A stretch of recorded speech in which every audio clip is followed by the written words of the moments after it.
2020లో మన దేశము Chinese video sharing app tik టాక్ను బ్యాన్ చేసింది. అందరూ తెలుసు, అప్పటికే టిక్ టాక్ ఇది వెరీ పాపులర్ ప్లాట్ఫామ్. సో ఈ టిక్ టాక్ ఇప్పుడు అమెరికా కూడా బ్యాన్ చేయాలని చూస్తుంది. సాధారణంగా అమెరికాలో ఇలా నిషేధాలు ఉండవు, కానీ టిక్ టాక్ను బ్యాన్ చేయాలని అమెరికా ఏకంగా ఫారిన్ అడ్వర్సరీ కంట్రోల్ అప్లికేషన్స్ అని ఒక చట్టాన్ని చేసింది. దీన్ని couple of weeks 1 or 2 weeks ముందు అనుకుంటాను హౌస్ ఆఫ్ రిప్రజెంటేటివ్స్ ఆమోదించింది, తాజాగా సెనేట్ కూడా ఆమోదించింది. దీంతో అమెరికన్ కాంగ్రెస్ ఆమోదం పొంది త్వరలో ప్రెసిడెంట్ బైడెన్ ఆమోదం కూడా పొందేలా కనబడుతోంది. ఎందుకంటే ఈ విషయంలో డెమోక్రాట్లు రిపబ్లికన్లు కూడా ఒకే అభిప్రాయంతో ఉన్నారు. ఎందుకంటే ఇది చైనీస్ కంపెనీ అయిన బైట్ డాన్స్కు చెందిన యాప్. చైనా పట్ల మేము కఠినంగా ఉన్నామని అమెరికాలో ఇరుపక్షాల పొలిటీషియన్లు అమెరికన్ ఓటర్లకు చెప్పదలుచుకున్నారు. అందువల్ల యాంటీ చైనా అనేది అమెరికాలో ఒక ఓటర్ సెంటిమెంట్గా వాడుకుంటారు కనుక అటు రిపబ్లికన్లు డెమోక్రాట్లు సపోర్ట్ చేయడంతో ఈ చట్టం వచ్చేసింది. ఇప్పుడు బైడెన్ సంతకం కూడా అవుతుంది. అసలు ఈ చట్టం ఏం చెప్తోంది, ఎందుకు బ్యాన్ చేస్తున్నారు, టిక్ టాక్ రెస్పాన్స్ ఏంటి, ఈ బ్యాన్ ప్రభావం ఏంటి? ముందుగా మనకు అర్థం కావాల్సింది అంటే టిక్ టాక్ అమెరికాలో దాని వ్యాపారం ఎంత, దాని రీచ్ ఎంత కూడా మనకు అర్థం కావాలి. అమెరికాలో 17 crore యూజర్స్ అంటే అందులో ముఖ్యంగా యంగ్ అమెరికన్స్ టిక్ టాక్ ఉపయోగిస్తారు, 17 కోట్ల మంది. సో దీనికి టిక్ టాక్ లెక్కల ప్రకారం 2023లో $1,600 కోట్ల revenue, $16 billion revenue. Tick talk చెప్పేది ఏంటంటే ఒక్క మాకు రెవెన్యూ వచ్చుడే కాదు, అమెరికాలో చిన్న చిన్న వ్యాపారాలకు టిక్ టాక్ ఎంతగానో ప్రోత్సాహిస్తుంది అనేది టిక్ టాక్ కంపెనీ అయిన బైట్ డాన్స్ వాదన. సో బైట్ డాన్స్ లెక్కల ప్రకారం 5.5 కోట్ల అమ్మకాలు జరిగాయని, కొనుగోలు జరిగాయని 2023లోనే. 555 మిలియన్ అంటే 5.5 crore పర్చేజెస్ జరిగాయి. ఈ పర్చేజెస్ మొత్తం విలువ $1,500 కోట్ల, $15 బిలియన్ స్మాల్ బిజినెసెస్కు టిక్ టాక్ ద్వారా వ్యాపారం వచ్చింది అనేది ఈ కంపెనీ వాదన. అంటే మా ఎకానమీ ఇక టోటల్ ఎకనామిక్ యాక్టివిటీ అయితే 2,420 కోట్ల మేర జరిగింది డాలర్ల వరకు. $24.2 బిలియన్ ఎకనామిక్ యాక్టివిటీ జరిగింది, $2,420. సో ఇంత పాపులర్ యాప్ ఇంత రెవెన్యూ క్రియేట్ చేస్తోంది, ఇంత బిజినెసెస్ను ప్రమోట్ చేస్తున్న యాప్ 17 కోట్ల 17 crore అమెరికన్స్, అందులో ముఖ్యంగా యంగ్ అమెరికన్స్ చాలా ఉపయోగిస్తున్నటువంటి ఒక పాపులర్ యాప్ను ఎందుకని అమెరికా బ్యాన్ చేయదలుచుకుంది? దీనికి కారణం ఏంటంటే అమెరికా అనుమానాలు ఏంటి, అది ఎంతవరకు నిజము అనేది ఒక క్వశ్చన్ మార్కే కావచ్చు. కానీ అమెరికా అనుమానాలు ఏంటంటే, ఒకటి, ఈ కంపెనీ చైనా కంపెనీ కనుక చైనా అమెరికాకు మిత్రదేశం ఏమీ కాదు, వ్యాపార సంబంధాలు ఉండొచ్చు, కానీ ప్రపంచ గ్లోబల్ పాలిటిక్స్లో అమెరికా చైనాకు ఉన్న ఘర్షణ విభేదాలు అందరికీ తెలుసు.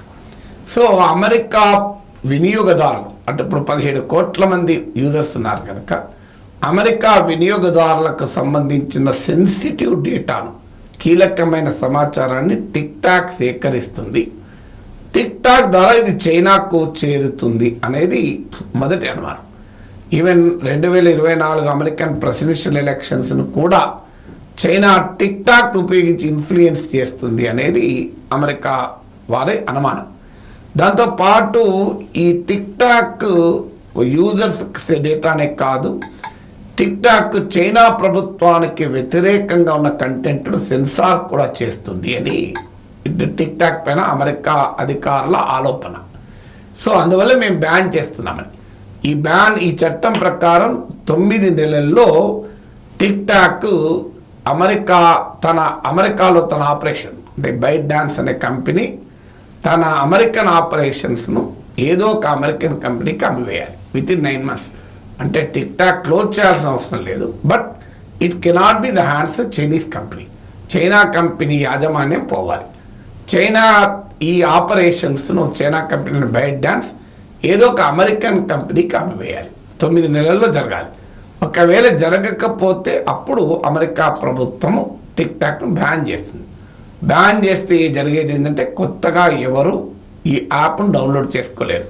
ఎందుకంటే గూగుల్కు వీరికి కూడా యాపిల్కు ఆదేశాలు వెళ్తాయి, తమ ప్లే స్టోర్స్లో ఈ టిక్ టాక్ యాప్ ఉండకూడదు. అందువల్ల కొత్తగా ఎవరు క్రియేటర్స్ కాలేరు, కొత్తగా ఎవరైనా చూసడానికి కూడా చాలా ఇబ్బందిగా ఉంటుంది.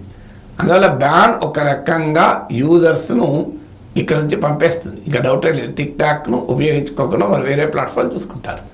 సో అందువల్ల ఈ 9 మంత్స్లో మరి అమెరికన్ కంపెనీ టిక్ టాక్ దొరుకుతారా, మరి టిక్ టాక్ ఏం చేయబోతోంది అనేది ఒక క్వశ్చన్. టిక్ టాక్ ఒక మల్టీ ప్రాంగ్డ్ స్ట్రాటజీ, బహుముఖమైన వ్యూహాన్ని ఎదుర్కోవటానికి చేస్తుంది. ఇందులో మొదటి అంశము లీగల్గా ఫైట్ చేయబోతుంది. ఆల్రెడీ బైట్ డాన్స్ ప్రకటించింది, ఇది అమెరికన్ రాజ్యాంగానికి విరుద్ధమని బైట్ డాన్స్ కంపెనీ అమెరికాలో పబ్లిక్ అఫైర్స్ చూసే చైర్మన్ ప్రకటించాడు. So we will legally fight it out. America రాజ్యాంగానికి జరిగిన మొట్టమొదటి సవరణ, ప్రజాస్వామ్యము, ప్రజ్ఞా స్వేచ్ఛకు ఒక ఐడియల్గా చెప్తారు first amendment the American constitution. Even తుపాకులు కలిగి ఉండే స్వేచ్ఛ కూడా అమెరికా పౌరులకు ఉంటుంది, దానిపైన కూడా ఆంక్షలు పెట్టరాదు. అందువల్ల ఈ ఫ్రీడమ్ ఆఫ్ స్పీచ్ పైన ఎలా ఆంక్షలు పెడతారు, ఇది first amendment of the American కాన్స్టిట్యూషన్కు ఉల్లంఘన, లీగల్గా ఫైట్ చేస్తాం అనేది టిక్ టాక్ వాదన. రెండవది ఏం చేస్తున్నారంటే అమెరికన్ ప్రజల్లోనే బలమైన ప్రజాభిప్రాయాన్ని క్రియేట్ చేసే పని చేస్తున్నారు. హ్యాష్‌ట్యాగ్ కీప్ టిక్ టాక్ అని ట్రెండింగ్ చేయిస్తున్నారు. ఎందుకంటే 17 కోట్ల మంది టిక్ టాక్ యూజర్స్ ఉన్నారు కదా. సో ఆటోమేటిక్గా పెద్ద ఎత్తున అమెరికాలో యంగ్ అమెరికన్స్లో టిక్ టాక్ ఉండాల్సిందే అనే క్యాంపెయిన్ నడుపుతున్నారు.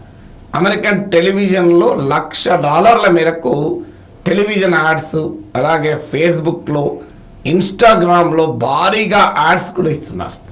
సో తద్వారా ఈ క్యాంపెయిన్ ద్వారా అమెరికన్ పబ్లిక్ ఒపీనియన్ను టిక్ టాక్ నిషేధానికి వ్యతిరేకంగా క్రియేట్ చేయడం, అంటే టిక్ టాక్ బ్యాన్ను క్వశ్చన్ చేసేలా అమెరికన్ పబ్లిక్ ఒపీనియన్ను మౌల్డ్ చేయడం.